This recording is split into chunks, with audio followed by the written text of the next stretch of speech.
O Livro dos Espíritos, Allan Kardec, editora ID. Introdução ao estudo da doutrina espírita, tópico 3º. A doutrina, como toda coisa nova, tem seus adeptos e seus contraditores. Vamos procurar responder a algumas das objeções desses últimos, examinando o valor dos motivos sobre os quais eles se apoiam, sem ter, todavia, a pretensão de convencer a todos, porque há pessoas que creem ter a luz sido feita só para elas.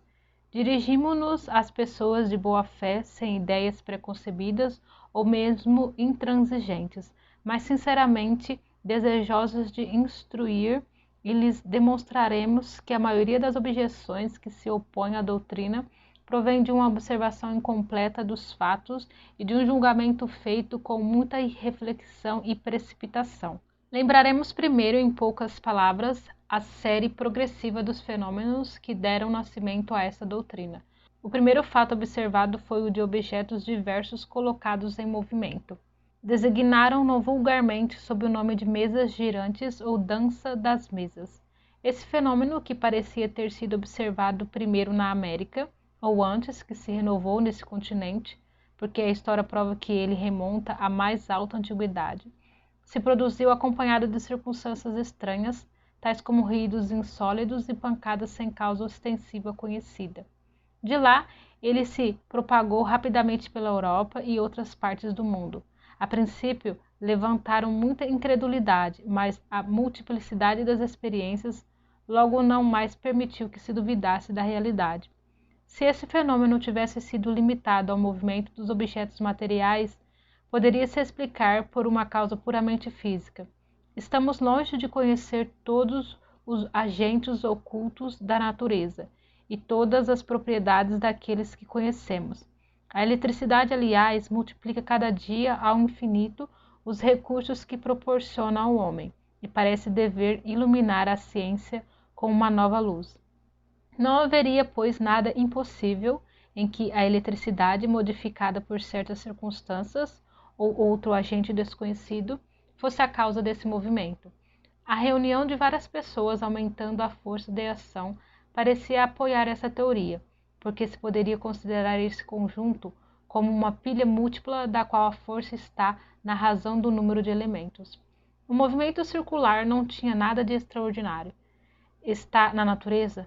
Todos os astros se movem circularmente. Poderíamos, pois, ter um ponto pequeno, um reflexo do movimento geral do universo. Ou melhor dizendo, uma causa até então desconhecida poderia produzir acidentalmente, com pequenos objetos e em dadas circunstâncias, uma corrente análoga à que arrasta os mundos. Mas o movimento não era sempre circular.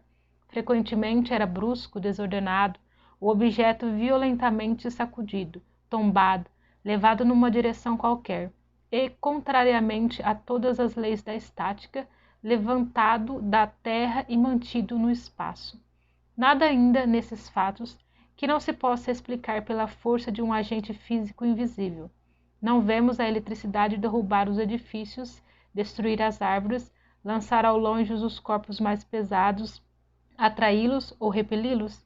Os ruídos insólidos, as pancadas, supondo que não fosse um dos efeitos ordinários da dilatação da madeira ou de outra causa ocidental, poderiam ainda muito bem ser produzidos pela acumulação do fluido oculto. A eletricidade não produz os mais violentos ruídos? Até aí, como se vê, tudo pode entrar no domínio dos fatos puramente físicos e fisiológicos. Sem sair desse círculo de ideias, havia aí matéria de estudos sérios e dignos de fixar a atenção dos sábios. Por que assim não ocorreu? É penoso dizê-lo, mas isso se prende às causas que provam entre 1000 fatos semelhantes, a leviandade do espírito humano. Primeiro, a vulgaridade do objeto principal que serviu de base às primeiras experimentações. A isso não foi estranha. Que influência uma palavra frequentemente não tem sido sobre as coisas mais graves? Sem considerar que o movimento poderia ser imprimido a um objeto qualquer, a ideia das mesas prevaleceu, sem dúvida porque esse era o objeto mais cômodo e se assenta mais naturalmente ao redor de uma mesa que ao redor de outro móvel. Ora, os homens superiores são, algumas vezes, tão pueris que não seria nada impossível que certos espíritos de elite tenham acreditado abaixo deles se ocupar daquilo que se tinha convencionado chamar a dança das mesas. É mesmo provável que se o fenômeno observado por Galvani o tivesse sido por homens vulgares e ficasse caracterizado por um nome burlesco, estaria ainda relegado ao lado da varinha mágica. Qual é, com efeito, o sábio que não teria acreditado transigir em se ocupando da dança das rãs? Entretanto, alguns, bastante modestos para convir que a natureza poderia bem não ter dito sua última palavra para eles, quiseram ver, para a descarga de sua consciência.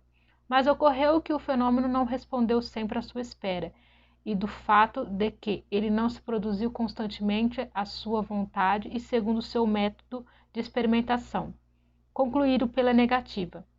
Malgrado sua sentença, as mesas, pois há mesas, elas continuam a girar, e podemos dizer com Galileu, e contudo elas se movem. Diremos mais, é que os fatos se multiplicaram de tal forma que eles têm hoje direito à cidadania, que não se trata mais senão de encontrar-lhes uma explicação racional. Pode-se objetar contra a realidade do fenômeno pelo fato de ele não se produzir de maneira sempre idêntica, segundo a vontade e as exigências do observador? Porque os fenômenos de eletricidade e de química não estão subordinados a certas condições. Deve-se negá-los porque não se produzem fora dessas condições?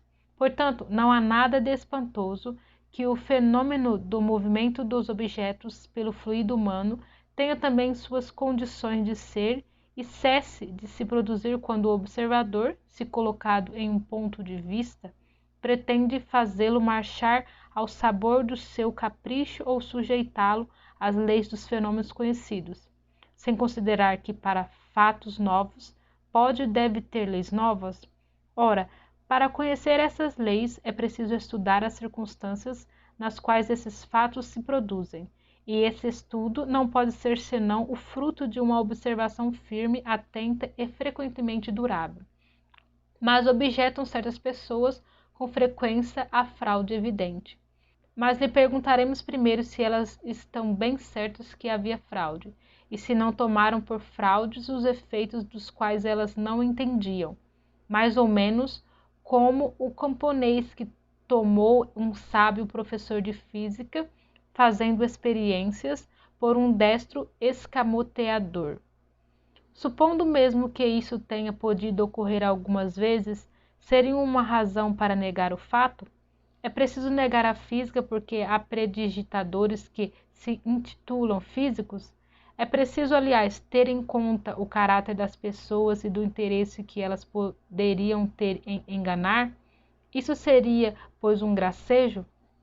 Pode-se bem se divertir um instante, mas um gracejo indefinitivamente prolongado seria tão fastidioso para o mistificador como para o mistificado. De resto, uma mistificação que se propaga de um extremo ao outro do mundo e entre pessoas das mais sérias, das mais honoráveis e das mais esclarecidas, haveria alguma coisa ao menos tão extraordinária quanto o próprio fenômeno.